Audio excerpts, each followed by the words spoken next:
Did you know God's wife Asherah appears in the My Book of Bible Stories? Sure, you have to know where to look because she is clearly hidden. They're not going to just openly speak on her. But she appears in some of the symbolism in the Bible, but also in some secret places that you would never know to look unless somebody told you. So why don't we go through and talk about the goddess Asherah, God's wife? This one might come as a shock to you because it's right there at the very beginning, when God's Spirit is moving to and fro across the waters, the Tehom. That is actually the Phoenician version of Asherah. Tiamat, you might have heard of because she's from the ancient Babylonian creation myth, the Enuma Elish. Oh, I gotta close the book.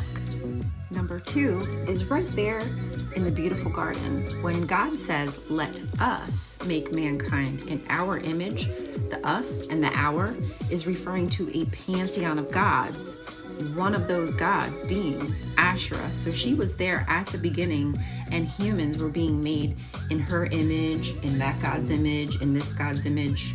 There's many images of gods and it's all in our personalities, supposedly. We are right back in the garden with Adam and Eve. And here we can see the tree. And that is a divine representation of Asherah. That is one of her symbols. Symbology of trees has long been connected to worship of her, worship in groves, planting of trees, etc. See the 2 angels kicking them out. Now, Eve, also, in my opinion, and a lot of other scholars' opinion, is a demythologized version of Asherah. Basically, all of her powers are removed. This might have to be a part 2, y'all. I didn't realize how long I would be. Okay, so this is another representation of Asherah. Here we can see Cain, and there is Abel. Abel is making his sacrifice of blood because we know that Yahweh loves his yum, yum, yum blood. And here is a grain offering. And you make grain offerings to a beautiful goddess. Right here in the Tower of Babel. And remember when God is like, oh snap, these people are growing so fast and becoming so smart. They are just like us. Us, again, referencing a pantheon of 70 plus gods, Asherah being one of them. Number 6 is good old Abraham. Yeah, our buddy was a polytheist and the Bible readily admits that he worshipped other gods. He lived right next to a grove, and that is where you worship Asherah amongst the trees. And he also planted a tamarisk tree, and that is something you would do as a dedication to the great goddess. I'm running out of time. Let me know. I have so many more. Let me know if you want a part 2, Asherah in the My Book of Bible Stories. See ya. Part 2 of God's wife Asherah as told through the lens of the My Book of Bible Stories. And we're going to start with our buddy Moses. Oh, Moses, smell the roses. Poor dude just dropped his 10 commandments. Over here, we see the golden calf, the people worshiping him. It's either a representation of Yahweh, El, or Baal Hadad. I'm not sure. I don't know if anybody's really sure who that's representation of. But we are going to start with this story.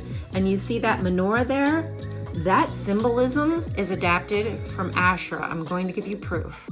You can read this paper for free on academia.edu from Sage Publications. This is known as the Lachish Ur, and it dates back to around the 13th century BCE. And right there we see that symbolism of a stylized tree, and above it is written Elat, which is the name of the goddess.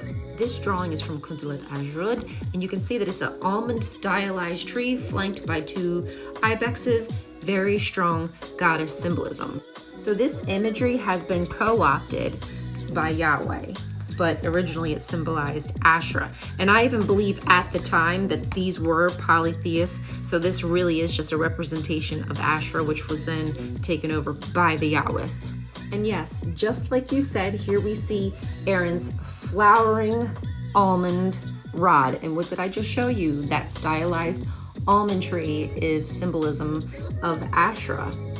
And this is the bronze snake that Moses was instructed to put upon a pole so that way people could look at it and be healed when they were bitten by all of these snakes, because God was displeased with them for being upset at their living conditions because they were lost for so long and they were getting frustrated and upset. Snakes are a divine conduit, but not only that, they also have healing powers, reproduction powers. So for a goddess of fertility, snakes were really important and intrinsic to her worship. This is one of my favorites because we know that King Solomon loved Asherah and he specifically placed her at the temple.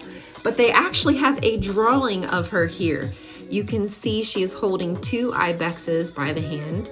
She has her Hathor style wig. She's wearing her lily crown and she's receiving a grain offering. And look, you can even see the altar here with the 4 corners. That's something that they use very often. We're running out of time and I'm almost done. The next one is Jezebel, of course, because we know that it mentions in the Bible that she had prophets of Baal and she also had prophets of Asherah. The next one is Josiah. He takes down all the images of El, and he also takes down the bronze serpent that represented Asherah that Moses was instructed to put up. I'm out of time, but I think there's some goddess symbology with Mary too. Bye.